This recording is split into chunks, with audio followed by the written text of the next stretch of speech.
রাধে রাধে, আমি মৌসুমি। তোমরা কেমন আছো সবাই? আমি তো বেশ ভালোই আছি। আর সকালবেলা আগে স্নানটা কমপ্লিট করেছি, তারপরে এখন আমি যাব অন্য কাজগুলো করতে। আসলে আজকে ভীষণই গরম পড়েছে, আর তাছাড়া তোমরা তো জানো প্রত্যেকদিন সকালেই আমার স্নান করা একটা নিয়ম হয়ে গেছে। তাই সকালবেলা স্নান করে চলে এসেছি, আর এসে নিজেকে ফ্রেশ করছি। আগে একটু রেডি হয়ে নিই, তারপরে যাব বাইরের দিকে। তোমরা তো জানো ঘর থেকে বেরিয়ে গেলে বাইরে তাহলে অনেক কাজ থাকে, তাই সকালবেলা উঠেই নিজেকে একটু গুছিয়ে নেওয়া। তারপরে দেখো এখানে চলে এসেছি হচ্ছে তুলসী মন্দিরটা মুছতে। আসলে কি বলতো, ওই যে সকালের অভ্যাসগুলো রয়ে যায় যে এই কাজগুলো কমপ্লিট করতে হবে, এটা হচ্ছে প্রতিদিনের একটা অভ্যাস। একটার পরে একটা কাজ লেগেই থাকে প্রতিটা বাড়ির বউদের, এটা একটা নিয়ম। তারপরে এখানে দেখো আমি বাথরুমের সামনে সিঁড়িটা এত স্লিপ হয়েছে, আমার মানে খেয়ালই পড়েনি। আজকে একটু স্লিপ কেটেছি, তার জন্য মনে পড়লো যে হ্যাঁ, এটাকে এখন পরিষ্কার করা উচিত, নাহলে কিন্তু আমি এইখানে পড়বো। কারণ বাথরুমে তো আমারই আসা বেশি পড়ে, তাই না? এটা দাও ওটা দাও করতেই থাকি। তারপরে ওটা পরিষ্কার করে চলে আসলাম আমি হচ্ছে আমার ঘরে। আর ঘরে এসে এই যে জানলায় একটু ঝুলঝুলে জমেছে, সেইগুলোকে আমি এখন পরিষ্কার করে নিচ্ছি। পরিষ্কার করছি মানে কি বলতো, একটু ঝুলগুলোকে ঝাড়ছি। প্রতিটা ঘরের জানলাগুলো একটু পরিষ্কার করছি। আর মোছামুছি পরে করবো, আগে ঝুলগুলো তো ঝাড়ি, তারপরে মোছামুছি। এখানে হচ্ছে আমার ননদের ঘর এটা।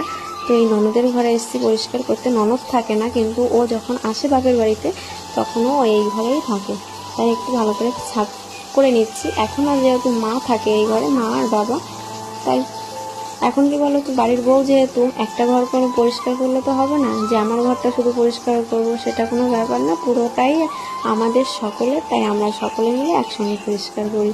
আর এখানে একটু মিক্সি করতে বসে গেছি, বাবার মাংস এনেছে তার জন্য। আর মিক্সিটা করতে বেশ ভালোই লাগে। আর কি বলতো, শিল্প তো ধরা লাগে না, কিন্তু আমার ভয়ও লাগে। একদিন আমি ভীষণ ভয় পেয়েছিলাম, সেখান থেকে মিক্সি করতে একটু ভয় পাই। তারপরে এখানে চলে এসেছি জানলাগুলো মুছতে। ওই যে পরিষ্কার করেছি, এখন মুছতে চলে এসেছি।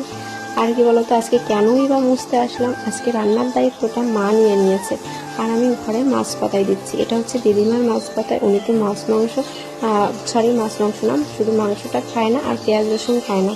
এই যে মা বাইরে রান্না করছে এই রৌদ্রের মধ্যে, ভীষণই রৌদ্র, আমারও ভীষণ কষ্ট হয় রান্না করতে, কিন্তু কিছু করার নেই, করতেই হবে।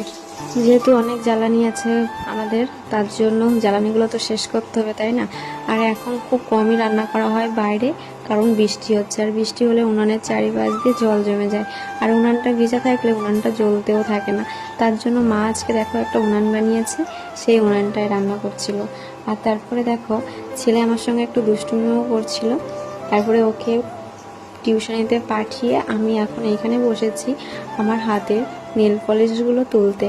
আসলে অনেক দিন তোলা হয় না, নিজের যত্নটাও নেওয়া হয় না। কি বলতো, নিজের যত্নটা নিতে ভুলে যাই। কখনো সাজুগুজু করতে ভালো লাগে না, তবুও ভাবি জানা নিজেকে একটু যত্নে রাখি, কিন্তু হয়ে ওঠে না। ভাবি সবার মতন যদি একটু পারতাম সাজুগুজু করতে, বেশ ভালো হতো, কিন্তু আমি তো পারি না, আমি তো একটু অন্য ধরনের মেয়ে, তাই না? তারপরে এইগুলো তুলছি, কিন্তু আমার তুলোটা ছিল না, একটুখানি তুলো ছিল, অসুবিধাই হচ্ছিল লাগাতে। তারপরে কি করব, যেমন তেমন করে একটু তুলে নিলাম। আর তোলার পরে তোমাদের দাদাভাই এখানে আমার সঙ্গে একটু কথা বলছিলাম যে আমাকে একটু তুলো এনে দিতে, নাহলে আমি এগুলো তুলতে পারবো না। তারপরে দেখো আমার চোখে অ্যালার্জি উঠে গেছে রাত্রিবেলায়।